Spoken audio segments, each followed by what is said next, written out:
Gostaria aí que o pastor Adriano falasse um pouquinho sobre plano de leitura bíblica, sobre aquilo que ele tem ao decorrer da sua vida ministerial, aprendido com a palavra de Deus, sobre o livro de Gênesis, e gostaria que você compartilhasse aí com os irmãos, Amém. fizesse uma introdução.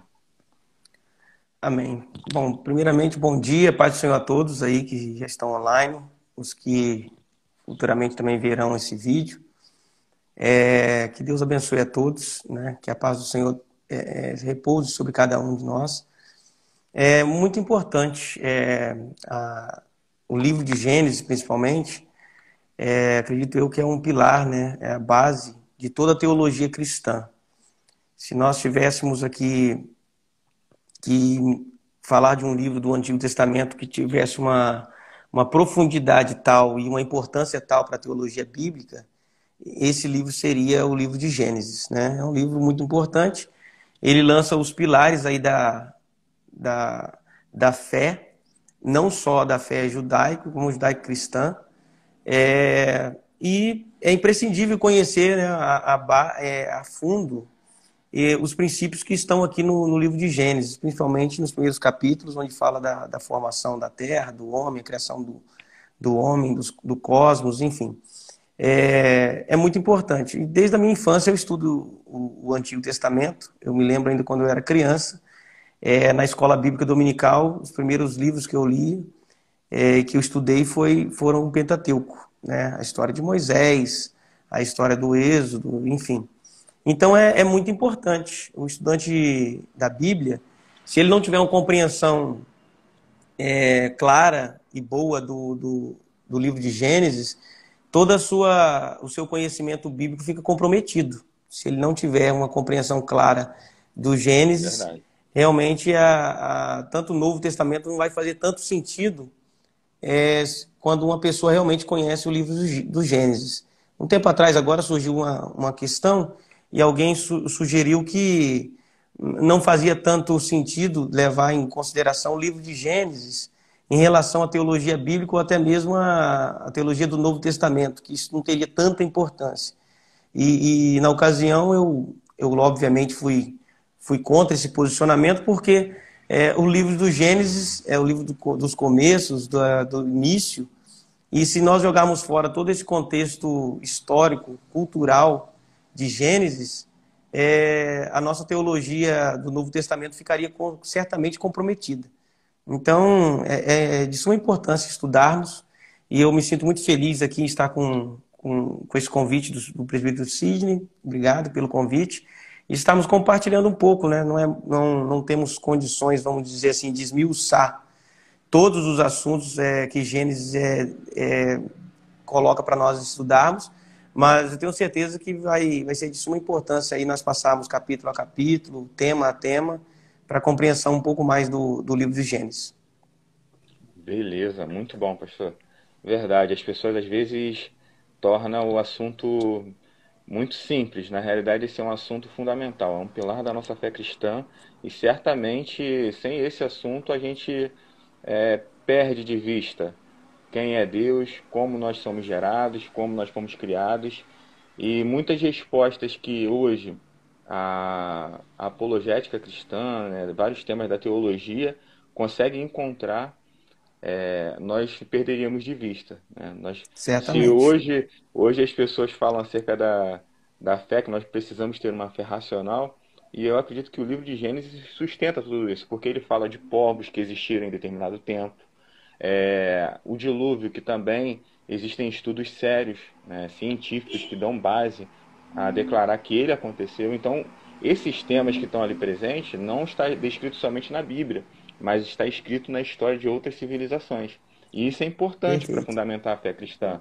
A gente não está aqui falando de um mito, não. A gente está falando de coisas que verdadeiramente aconteceram em um tempo da história. Então, assim, para a gente começar a aula, a gente já vai começar falando sobre Gênesis 1, que sabe, é o início, que a gente poderia ficar aqui certamente uma hora falando sobre o relato da criação.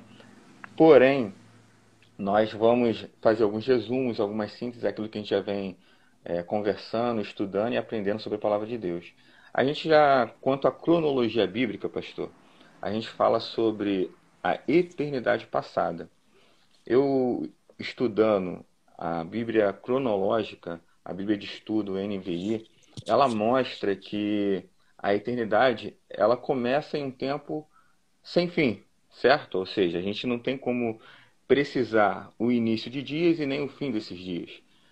Porém, a gente tem uma noção exatamente por causa do livro de Gênesis, por isso a importância dele. Ele já abre dizendo: no princípio criou Deus. E no princípio já introduz uma ideia que, tanto para nós da fé cristã, quanto para a teologia, quanto para a ciência, que não encontra respostas, que muitas das vezes vai falar da teoria do Big Bang, vai falar de outras teorias que se perde com o tempo, que tem que ter muito mais fé para que nós venhamos acreditar em tais eventos, que certamente a Bíblia descreve de uma maneira um pouco mais simples, mais Uhum. compreensiva, que nós podemos acreditar. Porém, a ciência ela vai colocar muitas das vezes de uma forma tão difícil que para nós, leigos que não entendemos de ciência, seria praticamente difícil de compreender, entender e aceitar, acreditar nisso. Então, é uma teoria, a teoria do Big Bang, são várias teorias que nós temos, mas a Bíblia, ela traz o início de dias e ele começa com Deus. É isso que é interessante. Ele começa com Deus. Deus está antes da criação do mundo. Ele está no início. Porque se nós simplesmente. E quem descobriu Deus? E quem foi que criou Deus? Se nós quisermos todas as respostas, certamente nós não vamos encontrar. Mas se nós nos preocuparmos em entendermos essas passagens que têm certa dificuldade, o horizonte ele se abre. Muitas Perfeito. respostas nós encontramos e nós crescemos. E o que o Senhor tem a dizer aí sobre a eternidade passada, sobre no princípio Deus? A questão, presbítero Sidney, que as pessoas têm que ter ao ler o livro de Gênesis é que, primeiro que Gênesis ele começa com o pressuposto da existência de Deus. Isso, como você colocou, já começa declarando a existência de um Deus e não faz... a Bíblia não está aqui para provar a existência de Deus, né? A Bíblia, o Gênesis, não começa querendo provar a existência de Deus e nem muito menos a Gênesis não é um tratado científico, né? Não se preocupa, por exemplo, com a questão de explicar o universo, né? Ali é o princípio para nós entendermos um pouco mais da criação, como ocorreu, né, a criação do homem, da terra, etc., mas não se preocupa com assuntos, por exemplo, mais aprofundados em relação à ciência e outras matérias nesse sentido. Então, a meu ver, começa simples com o pressuposto que Deus existe, que existe um ser superior, pré-existente, e que ele tem todo o poder, e que basta a sua palavra criativa, que do nada faz existir. Então, a Bíblia já começa com esse pressuposto. Não tem aqui uma intenção do escritor em provar a existência de Deus. Muito pelo contrário. Ele afirma a existência desse Deus, tanto é que ele não tem uma preocupação, você não vê em Gênesis, uma preocupação do escritor em provar a existência de Deus, em provar que ele é criador. Simplesmente Deus surge no contexto aqui como sendo o criador de todas as coisas e vai começar a narrar, né, em alguns detalhes como que esse Deus que é poderoso, que é pré-existente, que é eterno, e como você colocou, como definir eternidade. Eternidade não tem princípio nem fim. Então fica até difícil essa colocação no princípio. Princípio de quê? Nós estamos falando o princípio de quê? Porque quem é eterno não existe um princípio. Só seres finitos que existe um começo, meio e fim. Agora, o nosso Deus é transcendental, ele excede todo esse entendimento.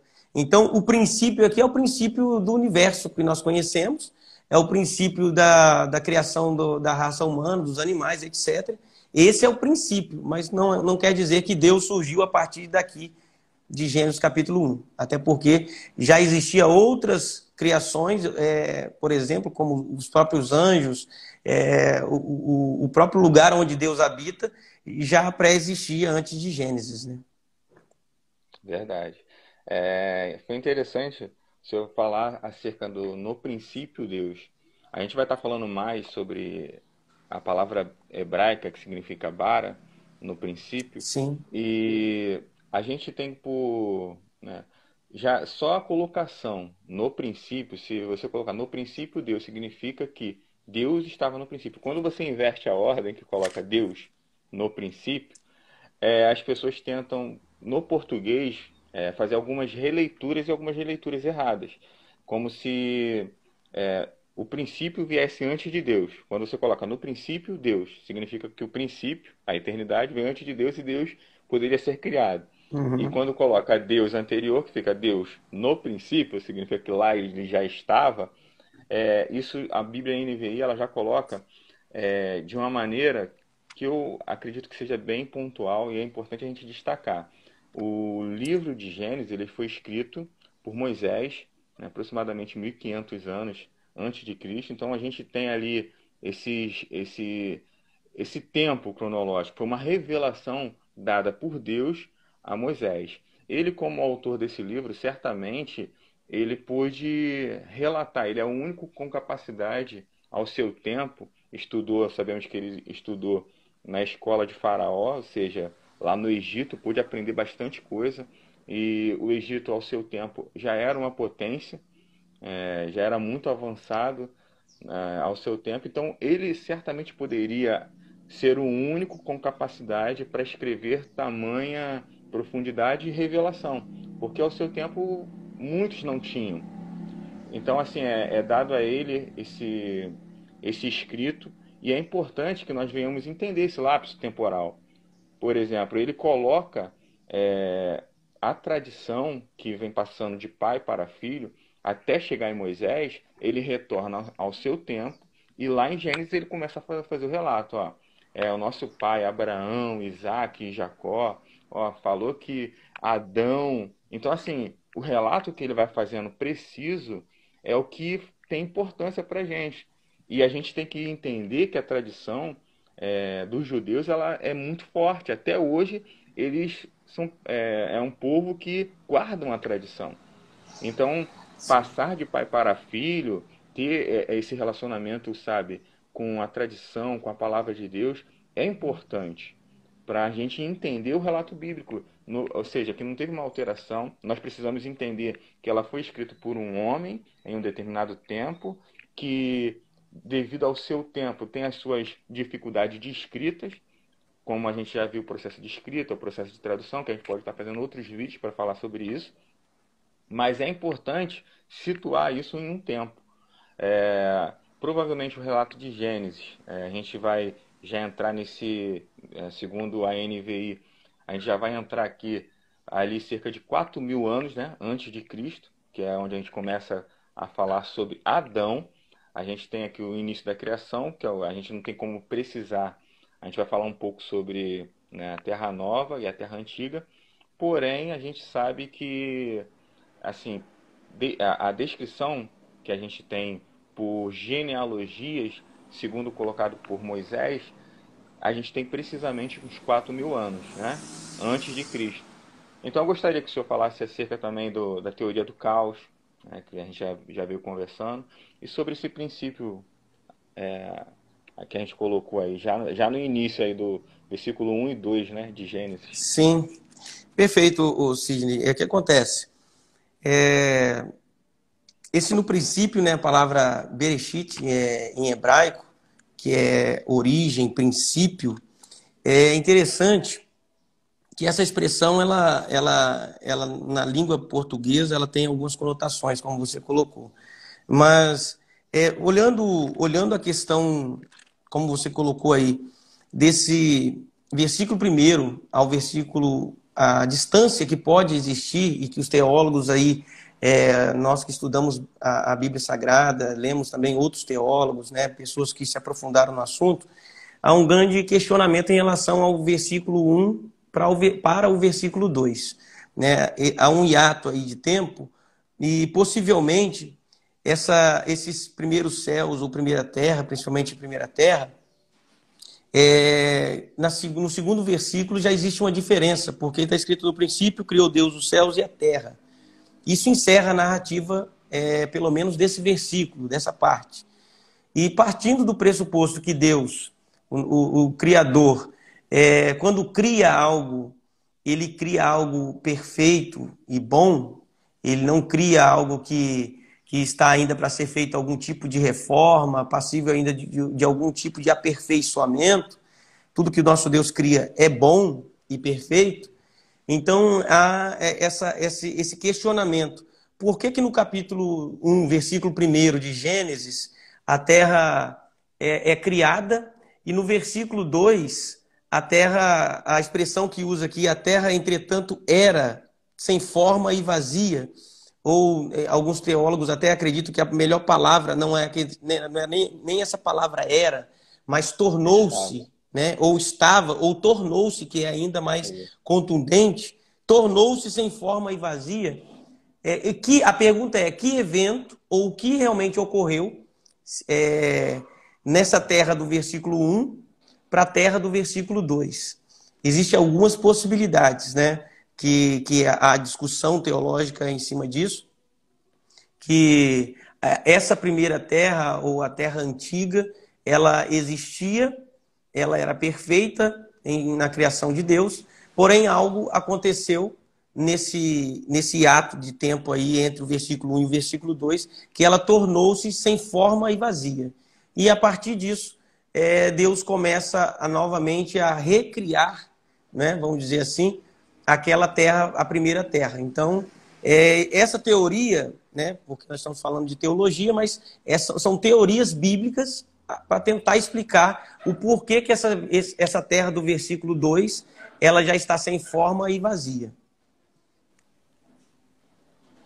Então, entendendo essa parte que a gente fala sobre a catástrofe, é bem singular, porque todas as teorias na ciência, teoria do Big Bang e tal, eles veem que aconteceram algo. Eles entendem pelo estudo científico que aconteceu algo na Terra que deixou ela de tal forma.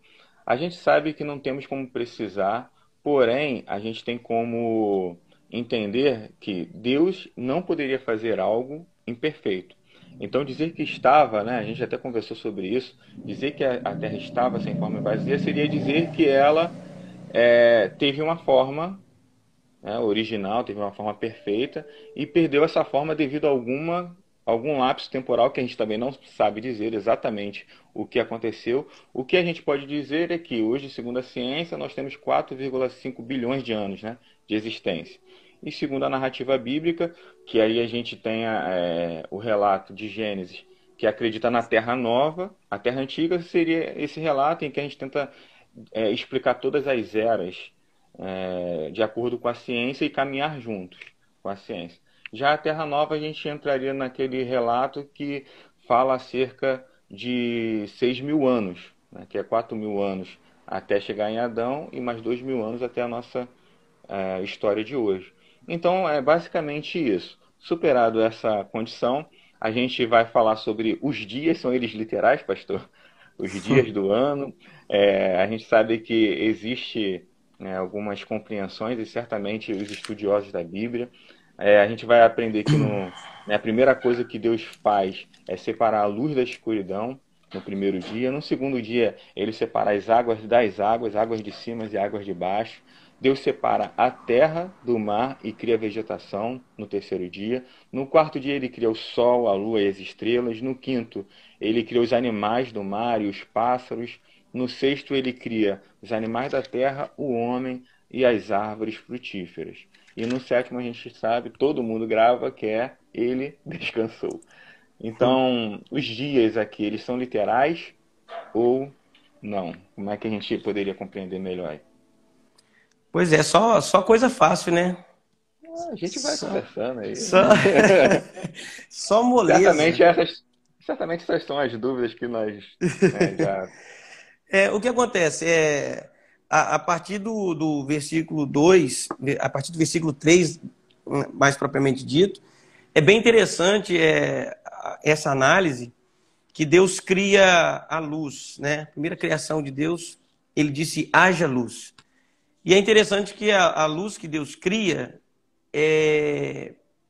ela não depende do sol, ela não depende da luz que nós hoje acreditamos ser o principal, a principal fonte de luz, que é o sol, as estrelas, né? Onde nós colocamos que deriva toda a luz do universo. Mas o relato bíblico diz que Deus cria primeiro a luz. E só no quarto dia é que ele vai criar o sol. Então, nós podemos entender aqui que a capacidade, vamos dizer assim, do Deus criativo, do Deus dessa palavra, né, como você colocou, bará, ou bara, a palavra hebraica que designa trazer existência aquilo que ainda não existe, trazer do nada. O poder desse Deus de fazer, de tornar, trazer à existência algo que ainda não havia existido, ou partindo de uma base para se criar alguma coisa, para se fazer alguma coisa. Então, aqui começa, eu vejo os dias criativos, mas como tempos criativos, e não como dia literal de 24 horas, até porque o dia propriamente dito, que houve dia, separação entre dia e noite, foi a partir do quarto dia. Então, se nós tivéssemos que contar dias literais de 24 horas, teríamos que contar a partir do quarto dia, onde Deus faz a lua, onde Deus cria a lua, cria o sol, e estabelece aí dias e noites, né? Tempos claros e tempos escuros. Então, eu acredito que o tempo da criação não foi um tempo de 24 horas, porque ainda esse tempo não estava sendo, vamos dizer assim, cronometrado como tal, como 24 horas. Eu acredito nos dias criativos como tempos criativos, onde Deus foi criando com a sua palavra, e não que Deus precisasse de um tempo gigantesco para criar, mas que isso foi um processo em que Deus foi criando as coisas, colocando cada coisa em seu devido lugar, e isso também pode se explicar, como você colocou no princípio aí, a questão das eras que a ciência coloca, tanto a idade da Terra, como algumas situações que realmente denotam muito mais tempo do que 6.000 anos a partir da criação do homem, né? É verdade. Essa é a dificuldade que acontece já no início, seria realmente os dias literais ou os dias tempos, né? Tempos criativos de Deus. Então nós temos essa dificuldade e nós sabemos que praticamente metade, se não muito mais da metade, tem essa dúvida. E assim, isso não vai influenciar em nada na nossa salvação. Então já de cara a gente tem que ficar bem tranquilo quanto a isso. Por isso que são chamadas de teorias. Certamente ela vai influenciar na nossa compreensão sobre escatologia, sobre aprendizado, ou seja, de Gênesis a Apocalipse, a gente tem que conectar, fazer com que uma ideia ela seja bem clara. E é interessante quando a gente fala sobre se os dias são literais ou se são tempos criativos de Deus, porque da mesma forma, eu achei muito interessante essa abordagem, se eu não me engano foi do Adalto Lourenço, da mesma forma que Deus ele cria o homem na sua maioridade, ele também poderia criar a terra na sua maioridade.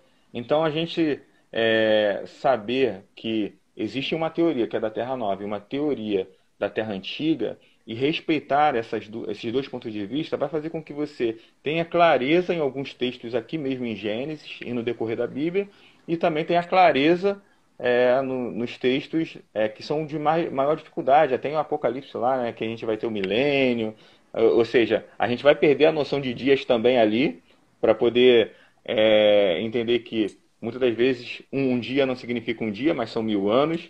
Então, assim, esse tempo criativo de Deus que a gente tem que dar liberdade para a nossa compreensão e para a nossa fé. E outra coisa, sim, perfeito, perfeito. E colocando um pouquinho mais de ingredientes nessa questão, o Sidney, é que eu sempre costumo dizer, quando se fala em tempos em que Deus está operando, que Deus está fazendo, que existe aí uma diferença do Kairos para o Cronos, né, que nós conhecemos com palavras gregas aí, em relação ao tempo. O Kairos sendo um tempo sem fim ou um tempo pré-existente, se fala de eternidade, e o Cronos se falando do tempo finito, né, dias, meses, anos, etc. Então, quando você mistura o Kairos com o Cronos, ou quando o Kairos entra no Cronos, realmente tem que haver uma compreensão do leitor a respeito disso, que não há vamos colocar uma sentença em cima disso, dizer é isso, né? O leitor bíblico ele tem que abrir a possibilidades. A nossa mente tem que estar aberta a possibilidades. Tudo bem que nós temos a nossa crença, tudo bem que nós temos nossos paradigmas, nós temos nossos dogmas.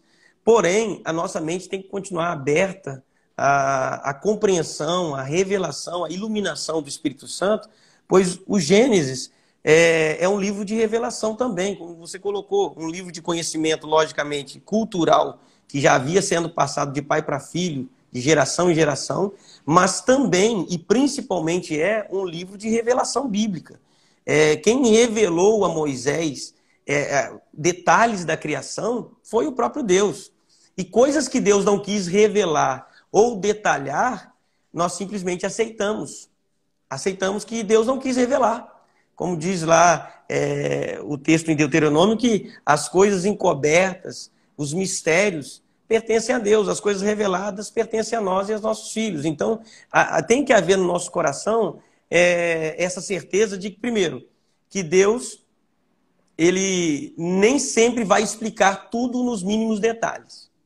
Porque são coisas que, não vamos colocar assim, não são bases para nós colocarmos a base da nossa fé. Então Deus não precisa ali, a Bíblia não precisa ficar especificando, como diria no provérbio popular, tintim por tintim. E nós também não temos que ficar procurando pelo em ovo. Nós temos que olhar como o Gênesis como um todo, no geral, e entendermos o que é realmente fundamental para a fé cristã e o que não é, como nós colocamos a pergunta, a primeira terra, a segunda terra, terra do capítulo 1, versículo 1, versículo 2, a questão dos dias criativos, se esses dias são dias literais, se não são, não fazem tanta diferença na compreensão cristocêntrica, na questão teológica. Mas o leitor tem que enxergar esses textos como um desafio a ele manter a mente aberta, a manter o entendimento aberto para novo conhecimento. Porque eu falo isso, Sidney, porque quando eu comecei a estudar teologia e eu comecei a entrar nessas matérias um pouco mais aprofundadas, nós somos bombardeados por vários questionamentos. E a nossa fé, ela é confrontada.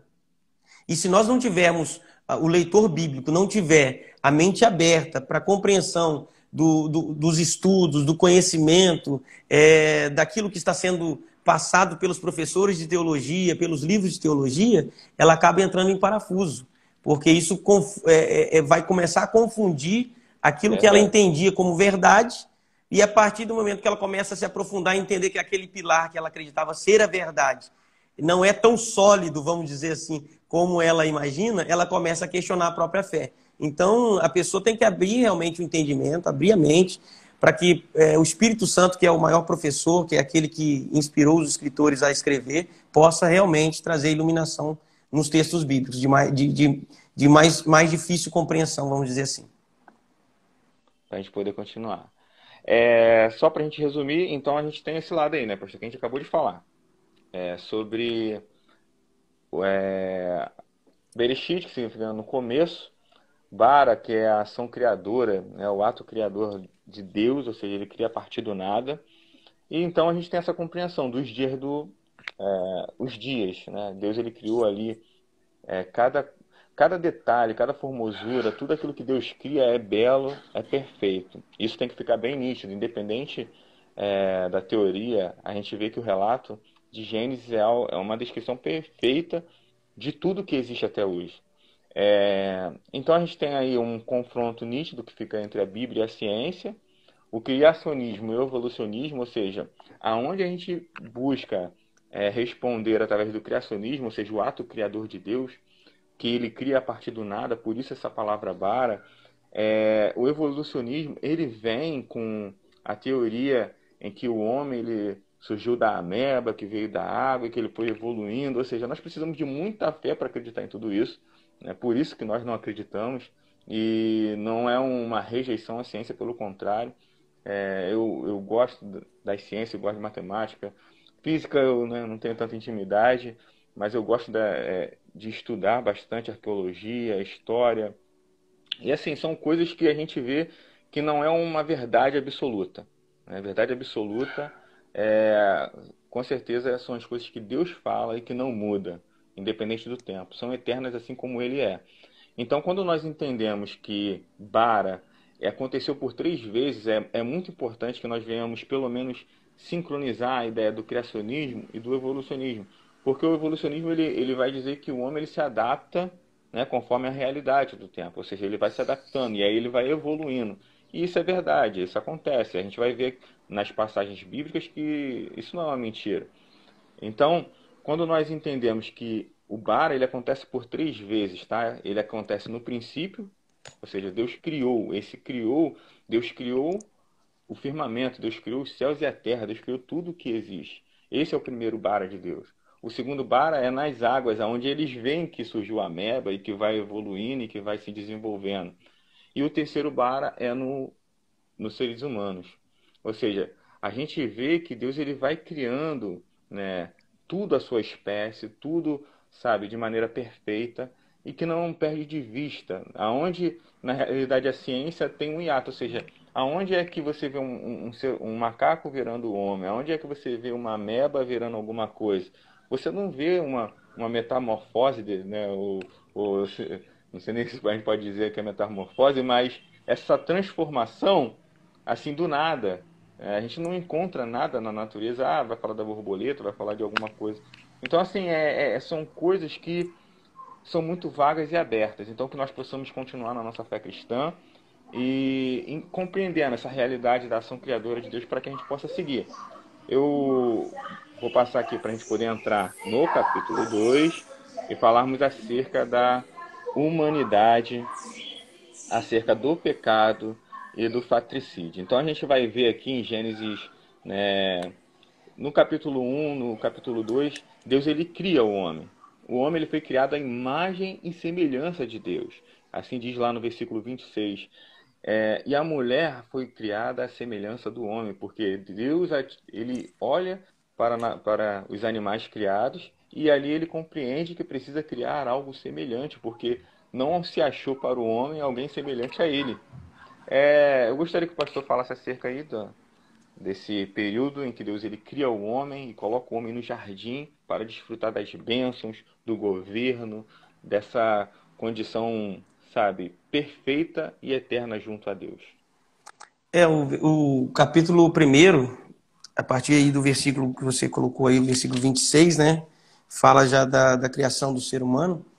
É interessante que fala de uma forma geral, né? O capítulo 1, como um todo, ele fala da criação de uma forma em geral, como Deus criou. Tanto é que no versículo de número 26, ele disse: façamos o ser humano a nossa imagem de acordo com a nossa semelhança, de que ele possa dominar. E no versículo 27, Deus diz assim: Deus criou os seres humanos, a sua imagem, a imagem de Deus criou, macho e fêmea os criou. Então, no capítulo 1, está colocando de uma forma geral como Deus criou o ser humano, macho e fêmea. E no capítulo 2, começa a destrinchar como realmente a humanidade foi criada, né? Os detalhes da criação. Pois no versículo 26, está dizendo só que Deus criou, né, o ser humano, ou aqui, como diz aqui na minha tradução aqui, ele coloca aqui, a palavra que ele usa é a palavra criar. Já no capítulo 2, versículo 7, na tradução que eu tenho em mãos aqui, que é a King James, diz assim: então o Senhor modelou o ser humano do pó da terra. Então, no versículo 26 e versículo 27 do capítulo 1, está dizendo que Deus criou. No capítulo 2, versículo 7, está dizendo como que Deus fez essa criação. Que ele fez diferente. totalmente diferente da palavra bara, como ele usava para criar do nada. Ele não fez o homem a partir do nada, ele modelou a partir de algo, do pó da terra, né? Ele modelou aqui o ser humano do pó da terra, feito de argila, e soprou em suas narinas o fôlego de vida, e o homem se tornou um ser vivente.